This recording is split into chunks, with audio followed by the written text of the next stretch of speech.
পুলিশের এই সম্পদের হিসাব বাইরে হইতেছে না ভিতর থেকে, যারা বঞ্চিত তারাই বাইর করতেছে এইসব, আপনাদেরও বাইর হবে। আর মাথায় রাখেন, যদি আমরা ধরতে পারি যে এই জেনারেল ইন্ডিয়ার হইয়া লেসপেন্সারি করছে, ইন্ডিয়ার সামরিক সরঞ্জাম বাংলাদেশের সামরিক বাহিনীতে ঢুকাইছে জোর কইরা, অতি উৎসাহী হইয়া ওর চামড়া তুলে ফেলবো। কিন্তু যত বড় জেনারেল হন না কেন, শুধু কি ট্রেন যাবে, এরপরে ট্রেনের নিরাপত্তার জন্য ট্রেনের সাথে ভারতের পুলিশ, আর্ম ফোর্স, এমনকি সেনাবাহিনীও আসবে। আমরা কোন অবস্থাতেই বাংলাদেশের বুক চিরা ভারতের এই ট্রানজিট চালাইয়া যাইতে দিতে পারি না। এই ট্রেন আটকাইয়া দেওয়াটা আমাদের জাতীয় কর্তব্য, এবং যথাসময়ে ইন্ডিয়া আউট ক্যাম্পেইনের অংশ হিসেবে এটা আমরা অন্তর্গত করব। প্রশ্ন তুলতে পারেন, কেমনে আটকাবেন? চারিদিকে সরগোল পইরা গেছে, মানুষ দিক দিক শূন্য হইয়া দৌড়াইতেছে। কেন? আকাশ নাকি ভেঙ্গা পড়বে, সবাই দৌড়াইতেছে নিজে বাঁচার লেগে। এক চড়ুই পাখি মাটিতে পিঠ দিয়া শুয়া দুই পা আকাশে তুইলা শুয়ে আছে, এমন ভাবে যে আকাশ ভেঙ্গা পড়লে সে দুই পা দিয়ে ঠেকাবে। একদম পলাইতে পলাইতে চড়ুই পাখির জেগেতেছে, তুমি কি তোমার এই সামান্য দুই পা দিয়া আকাশ ভেঙ্গা পড়লে ঠেকাতে পারবা? চড়ুই পাখি বলে, আকাশ ভেঙ্গা পড়লে তুমি কি পলায় বাঁচতে পারবা? পারবা না তো। তুমি যদি পলায় বাঁচতেই না পারো, তাহলে তোমার শক্তি কম না বেশি, এই হিসাব না কইরা আসন্ন বিপদকে মোকাবেলা করার চেষ্টা করাই তো বীরের কাজ। বাংলাদেশের বুকের উপরে ভারতের দিনে দিনে আরো কঠোর ভাবে চাইপা বসতেছে। এইটা যদি বিপদ বলে মনে করেন, তাহলে আসেন প্রতিরোধে ঝাঁপায় পড়ি। তিতুমির বাঁশের কেন্দ্র বানায় ব্রিটিশ সেনাদের বিরুদ্ধে দাঁড়াইছিল, সে জানতো জিততে পারবে না। কিন্তু আমরা যদি 18 কোটি মানুষকে জাগায় তুলতে পারি, তাহলে আমরা এই বিপদকে মোকাবেলা করতে পারবো ইনশাআল্লাহ। আসসালামু আলাইকুম সম্মানিত বন্ধুরা, শুভেচ্ছা নেবেন। সকলে কেমন আছেন? সম্মানিত দর্শক, বর্তমানে পুলিশের দুর্নীতি ফাঁস করছে, এই বিষয় নিয়ে তথ্য দিয়েছে পিনাকি ভট্টাচার্য। আমরা আজকের এই নিউজে গুরুত্বপূর্ণ কয়েকটি তথ্য পাবো, এমনকি জানতে পারবো বাংলাদেশের উপর দিয়ে নাকি ভারতের ট্রেনে নেবে, এ সম্পর্কে কঠিনভাবে গর্জন দিয়েছে পিনাকি ভট্টাচার্য। খুবই গুরুত্বপূর্ণ তথ্য আছে, আমরা কথা বাড়াবো না, চলে যাব স্ক্রিনে। স্বৈরাচারী ফ্যাসিস্ট খুনি হাসিনার ভারত সফরের উপরে বিস্তারিত আলোচনার ইচ্ছা আছে। তার আগে সংক্ষেপে কয়েকটা বিষয় বলা প্রয়োজন। আজকের এপিসোডে সেটাই করার চেষ্টা করব। তার আগে একটু ওই বোতল সুন্দরীর নিয়ে কথা কয়ে নেই। আমি কইছি না এগুলো গ্ল্যামারের 12টা বাজায় দেবো। বোতল সুন্দরী কেন জানেন? এইগুলা তো সৌন্দর্য আর গ্ল্যামার বেছে, কিন্তু ফিগার দেখেছেন সরিষার তেলের বোতলের নাকান ইনকা ইনকা নাকালে।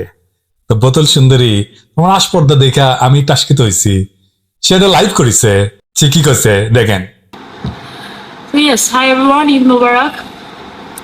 আমি এখন রারিশ বুটিক সেলুনে আছি। আচ্ছা, আমি একটা জিনিস বলতে চাই। হ্যাঁ, এই যে মানুষ আমার ছবির নিচে যে লেখেন বয়কট ইন্ডিয়ান প্রোডাক্ট, আপনারা হিস্ট্রি জানেন? ইনফ্যাক্ট আমার মনে হয় আপনারা জানেন কি জানেন, সাবিয়া হিস্ট্রি জানেন? 1971, হ্যাঁ, এই যে বাংলাদেশের যুদ্ধ যে হয়েছে পাকিস্তানের সাথে, হিস্ট্রি জানেন?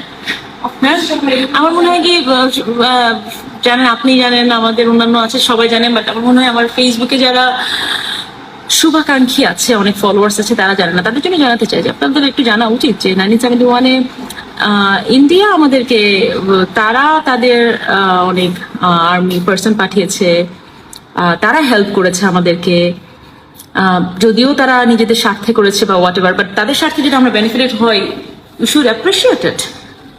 হ্যাঁ, না হলে এই যে এত বড় বড় কথা, এই তারপরে ফেসবুক কিছুদিন পর আপনার ফেসবুক বন্ধ করে দেবেন। এই ফেসবুক কারা চালায়? ফেসবুককে মার্ক জুকারবার্গের ওনার রিলিজিয়ন কি জানেন আপনারা? অশিক্ষিতর একটা লেভেল থাকে, লেভেল বাদে আপনার অশিক্ষিত হয়ে যান। একটু গুগল করেন, একটু গুগল করে জানেন যে যাদেরকে বয়কট করতে চান তারা কোথায় আর আপনারা কোথায়, এবং তাদেরই প্রোডাক্ট দিয়ে আপনারা এখানে আসতেছেন।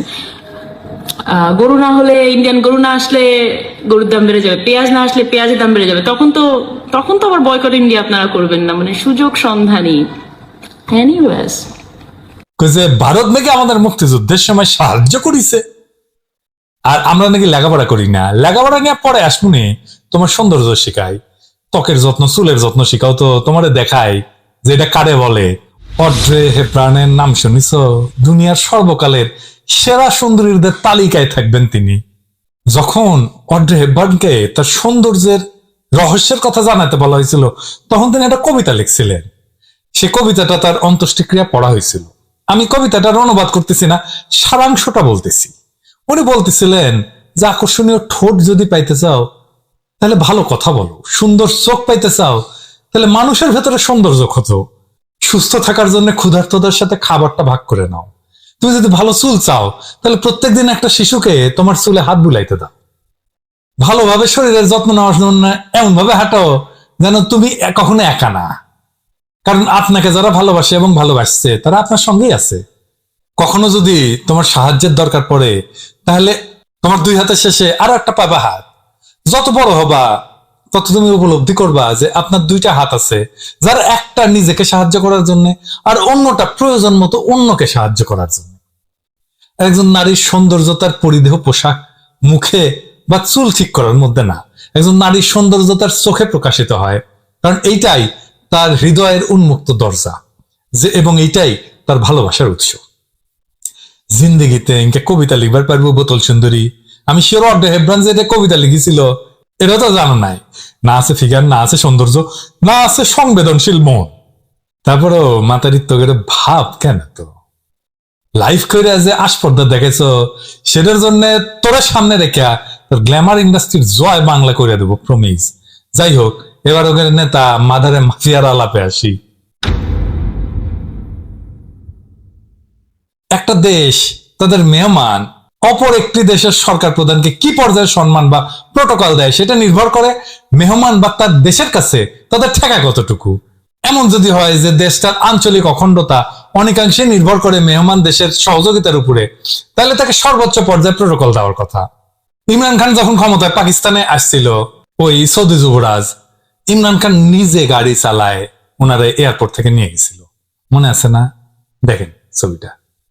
উত্তর পূর্ব ভারতের সাথে ভারতীয় মূল ভূখণ্ডের সংযোগের নিরাপত্তা, বিশেষ কইরা চিকেন নেকের সুরক্ষা অনেকাংশে নির্ভর করে বাংলাদেশের উপরে। এছাড়া ভারতের পররাষ্ট্র সচিব বিনয় কোয়াত্রা বাংলাদেশকে অভিহিত করছে ভারতের ইন্দো প্যাসিফিক ভিশনের অতি গুরুত্বপূর্ণ অংশ হিসেবে। সুতরাং আমরা আশা করতেই পারি যে আমাদের দেশের কাছে ভারতের এত ঠেকা, সে দেশের অর্থাৎ বাংলাদেশের সরকার প্রধান, সে বৈধ হোক অবৈধ হোক, তাকে ভারত সর্বোচ্চ পর্যায়ে রিসিভ করবে। সৌদি যুবরাজ মোহাম্মদ বিন সালমান যখন সরকারি সফরে ভারতে আসে তখন তাকে বহনকারী বিমানের সিঁড়ির গোড়ায় দাঁড়ায় কসাই মোদী স্বয়ং তাকে অভ্যর্থনা জানাইছিল। এমন কইতেই পারেন যে সৌদির সাথে কি বাংলাদেশের তুলনা হয়? সৌদি হইল মুসলিম বিশ্বের নেতৃস্থানীয় দেশ। মোদির হাতে মুসলমানের রক্ত, সে কলঙ্ক ঢাকার জন্য সে হয়তো স্বয়ং উপস্থিত হয়েছিল। সৌদিতে বহু ভারতীয় প্রবাসী কাজ করে খায়, রেমিটেন্স পাঠায়, ভারতের তেল আমদানির একটা উৎস সৌদি আরব। সুতরাং সৌদি যুবরাজকে এরকম প্রোটোকল দেওয়া স্বাভাবিক, কথা সত্য। কিন্তু আমাদের মনে রাখতে হবে যে সৌদি আরব ভারতের কাছে যতই গুরুত্বপূর্ণ হোক না কেন, ভারতের আঞ্চলিক অখণ্ডতা বা নিরাপত্তা সৌদির উপরে ততটুকু নির্ভরশীল না যতটুকু বাংলাদেশের উপরে নির্ভরশীল। তার উপরে এই মুহূর্তে চীন আমাদের অঞ্চলের ব্যাপক প্রভাব বিস্তার করতেছে এবং কাটাল রানীর আসন্ন চীন সফরকে বেইজিং বলছে গেম চেঞ্জার। নিজস্ব গভীর ভূ রাজনৈতিক ঠেকা বিবেচনা কইরা কাটাল রানীকে অন্তত পক্ষে সৌদির পর্যায়ে প্রোটোকল দেওয়াটা ভারতের জন্য সঙ্গত ছিল। এছাড়া মোদি যখন ঢাকা আসছিল সেই সময় স্বয়ং হাসিনা তাকে প্লেনের সিঁড়িতে রিসিভ করছিল। কূটনীতিতে একটা রিসিপ্রোসিটি বলে একটা কথা আছে। এর মানে হলো আপনি আমার যে ট্রিটমেন্ট দিবেন আমিও জবাব হিসাবে অনুরূপ ট্রিটমেন্ট আপনারা দিব। আমার কমেন্ট বক্সে জিঙ্কা করে কমেন্ট করবেন, আমিও সিঙ্কা করে রিপ্লাই দিব। বোতল সুন্দরী আমাদের সাথে যেভাবে আসপর্দা দেখাবে আমরাও সেভাবে তারে দলা দিব, তাই না? কিন্তু ভারত হাসিনাকে রিসিপ্রোসিটি হিসেবে প্রাপ্য সম্মানটুকু দেয় নাই। মোদি তো দূরে থাকে, এমনকি মন্ত্রী পর্যায়ের কাউকে দিয়ে তাকে রিসিভ করায় নাই। অনেকটা অপদস্থতার মধ্যে দিয়ে তার সফরের সূচনা হয়েছে। আমরা হাসিনাকে যে অবৈধ বিবেচনা করি সেটা একান্তই আমাদের আভ্যন্তরীণ ব্যাপার, কিন্তু সে তো বাংলাদেশের পতাকা হাতে নিয়ে ভারতে গেছিল। ভারত তার কেনাবান্দির সাথে ব্যক্তিগত পর্যায়ে যে আচরণ করুক না কেন, সরকারিভাবে বাংলাদেশের পতাকাধারীকে এই ধরনের অপমান কইরা ভারত আরো একবার দেখাই দিল যে আমাদের প্রতি তাদের অন্তর্নিহিত বিগ ব্রাদার সুলভ দৃষ্টিভঙ্গি। বিগ ব্রাদারের এই উদ্ধত কালো হাত চিরতরে ভেঙ্গা দেওয়াটাই আমাদের চলমান ইন্ডিয়া আউট কর্মসূচির প্রধান লক্ষ্য। এই আন্দোলন আমরা চালায় যাইতেই থাকবো যতদিন পর্যন্ত না আমরা পরিপূর্ণভাবে সফল না হই। এটা হলো এই সফরের বাহ্যিক দিক, কিন্তু আভ্যন্তরীণ দিকটা কি? আমরা বিভিন্ন সংবাদ মাধ্যমে জানতে পারছি যে সফরকালে ভারতের সাথে কাটাল রানীর গোটা 10 সমঝোতা স্মারক স্বাক্ষর হয়েছে। সমঝোতা স্মারক বা মেমোরান্ডাম অফ আন্ডারস্ট্যান্ডিং বিভিন্ন বিষয়ে দুই দেশের মতামতের ঐক্যের এক ধরনের বিবরণী, এবং এটা চুক্তির পর্যায়ে কিন্তু পড়ে না। এ প্রসঙ্গে আমি দুইটা বিষয় আপাতত উল্লেখ করব। প্রথমত, ভারতের পররাষ্ট্র সচিব বিনয় কুমার কোয়াত্রা জানাইছে যে আগামী মাস থেকে বাংলাদেশের ভেতর দিয়া ভারতের ট্রানজিট রেল পরীক্ষামূলকভাবে চলাচল শুরু করবে। আমাদের মুরব্বীদের আমি জিজ্ঞেস করি, আপনাদের মনে আছে না মুজিব ইন্দিরা চুক্তিতে ভারত পরীক্ষামূলকভাবে ফারাক্কাবাদ চালুর একটা প্রভিশন রাখছিল। ভারত এই চুক্তির তোয়াক্কা না করে পরীক্ষামূলকভাবে ব্যাপারটাকে একতরফাভাবে স্থায়ী করে ফেলছিল। এটাই হলো ভারতের 2 নম্বরই। এই জন্য ভারতের সঙ্গে কোনো চুক্তিকে বিশ্বাস করা যায় না। যাই হোক, ফারাক্কাবাদ ভারতের অভ্যন্তরে হওয়ায় আমরা এটা নিয়ে কিছু করতে পারিনি, কিন্তু ট্রানজিট রেল তো বাংলাদেশের বুকের উপর দিয়ে চলার কথা, তাই না? সুতরাং এইটা তো আমরা জনগণ ইচ্ছা করলে আটকাই দিতে পারবো। শুধুমাত্র অবৈধ একটা সরকারের সাথে মেমোরেন্ডাম অফ আন্ডারস্ট্যান্ডিং এর ভিত্তিতে যেটা চুক্তির পর্যায়ে পড়ে না, সেটা আমরা বাংলাদেশের জনগণ মাইনা নিব কেন? এটা তো পুরোপুরি ভারতের স্বার্থ হয়েছে। আমাদের কি কাজে লাগবে এই ট্রানজিট ট্রেন ব্যবস্থা? ইন্ডিয়া তো বাংলাদেশের ট্রেন ব্যবস্থাকে তো ভারতীয় ট্রেন নেটওয়ার্ক ডাশ করে ফেলবে। তাছাড়া এই ট্রেন লাইন ইত্যাদি কার পয়সা দিয়ে তৈরি হয়েছে? আমাদের টাকায় তৈরি হয়েছে। আমাদের অবকাঠামো ব্যবহার করবে ভারত ভূ রাজনৈতিক স্বার্থে প্রায় মাগনায়, আর আমরা কি তা চায় দেখবো? তাছাড়া এইটা যাতে পুরাপুরি ভারতের ট্রানজিট হিসেবে দেখা না হয়, সেজন্য ভারতীয়রা এর মধ্যে ভুটানকেও যোগ করছে। কিন্তু এই যে ভুটানের ব্যাপারে তারা বলতেছে এই সংযোগ হবে তখন যখন ভুটানের সঙ্গে রেল সংযোগ স্থাপিত হবে, অর্থাৎ বাংলাদেশের সঙ্গে ট্রানজিট নগদ আর ভুটানের সঙ্গে রূপকথা থাকলো বাকির খাতায়। আমরা তো 50 বছর ধরে ভারতকে দেখে আসতেছি, তাই না? 80-র দশকে বাংলাদেশ ভুটান বাণিজ্য চুক্তি স্বাক্ষরিত হয়েছিল, যেটা বাস্তবায়ন করা যায় নাই ভারতের মধ্যে দিয়ে ট্রানজিট না পাওয়ার কারণে। আপনি কি মনে করেন যে ভারত সড়ক পথে ভুটানের সাথে বাংলাদেশকে দশকের পর দশক দেয়া ট্রানজিট দেয় না, সে রেল পথে আমাদের সেই ট্রানজিট দেবে? আসলে ভুটানের সঙ্গে রেল সংযোগ ব্যাপারটা হইলো একটা ভারতীয় ধাপ্পাবাজি। এতে আরেকবার প্রমাণ হইল যে ভারত খালি নেয়, বিনিময় কিছু দেয় না। এটাই তাদের নীতি। শুধু কি ট্রেন যাবে, এরপরে ট্রেনের নিরাপত্তার জন্য ট্রেনের সাথে ভারতীয় পুলিশ, আর্মফোর্স, এমনকি সেনাবাহিনীও আসবে। আমরা কোন অবস্থাতেই বাংলাদেশের বুক চিরা ভারতের এই ট্রানজিট চালাইয়া যাইতে দিতে পারি না।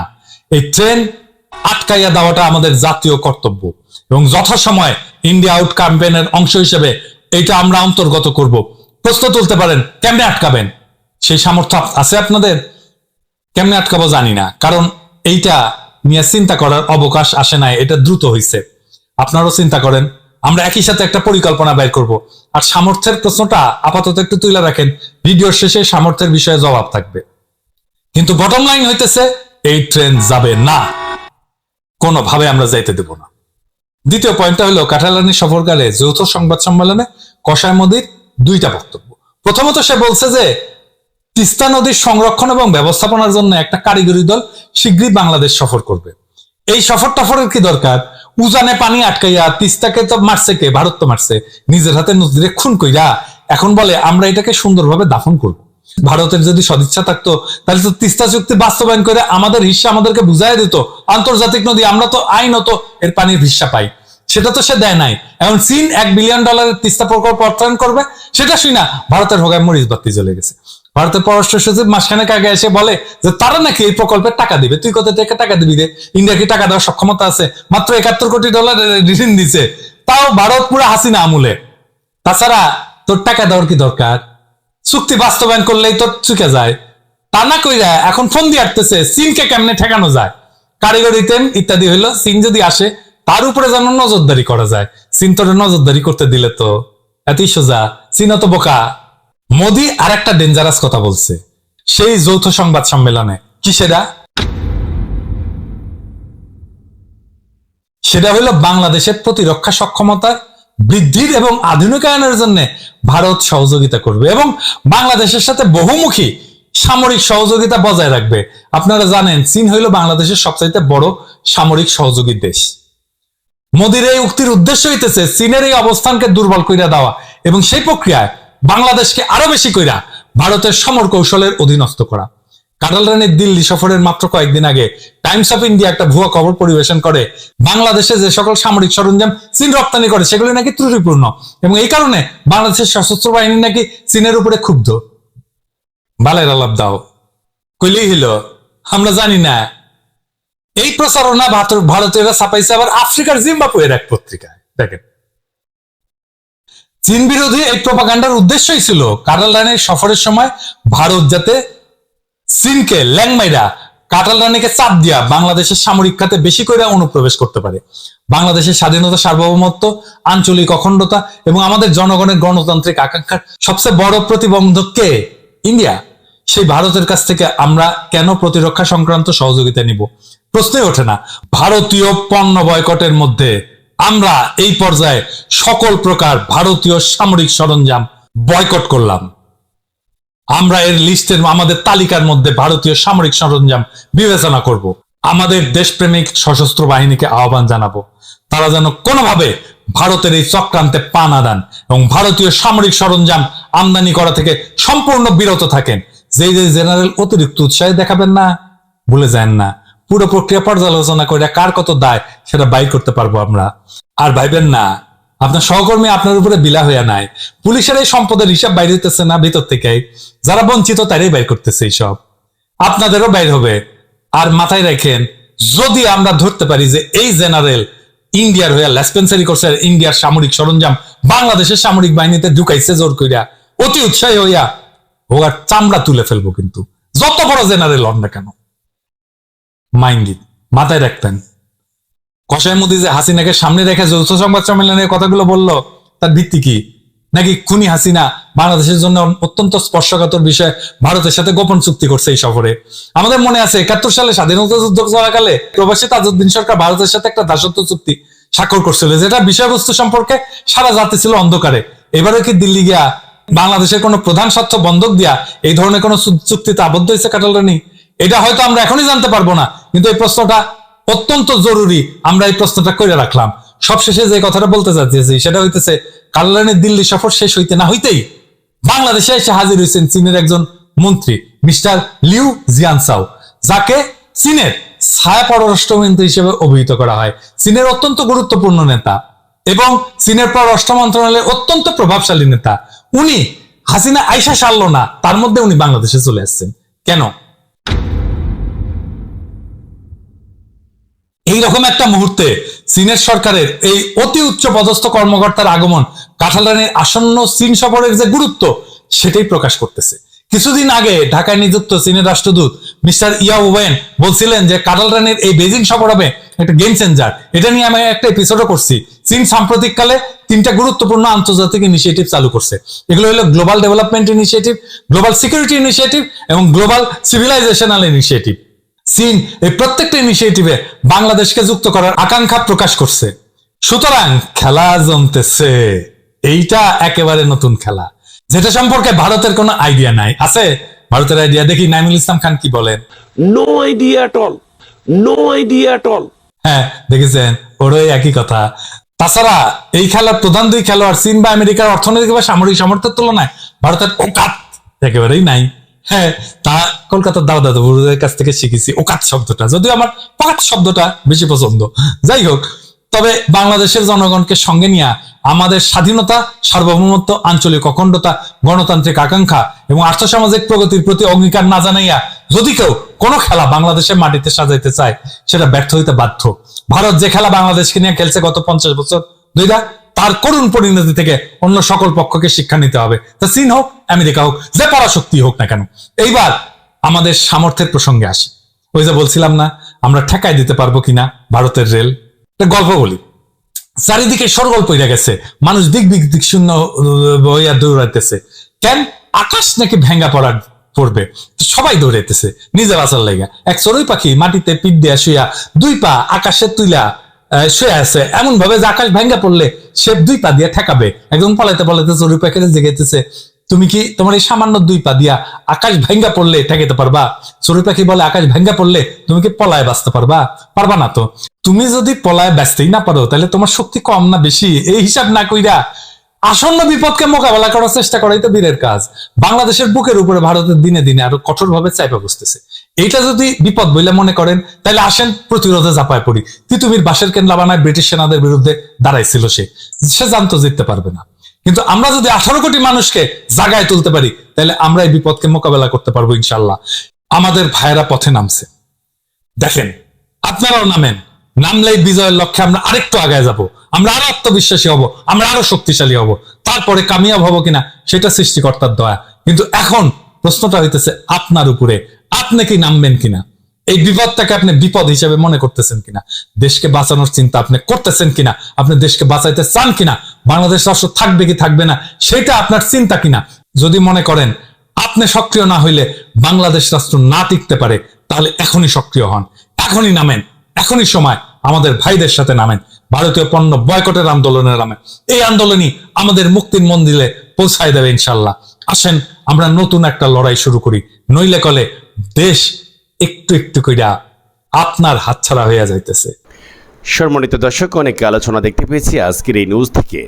পিনাকি ভট্টাচার্য অনেক আলোচনা করেছে, পুলিশের দুর্নীতি ফাঁস করে দিচ্ছে কেন, এই বিষয় নিয়ে অনেক তথ্য আমরা জানতে পেরেছি। এমনকি ভারত নিয়ে, বাংলাদেশ নিয়ে অনেক তথ্য দিয়েছে পিনাকি ভট্টাচার্য। আজকের এই নিউজটি খুবই গুরুত্বপূর্ণ ছিল, অনেক তথ্য জানতে পেরেছেন। আপনাদের মতামত মেসেজ করে জানাতে পারেন। ভালো থাকবেন, আসসালামু আলাইকুম।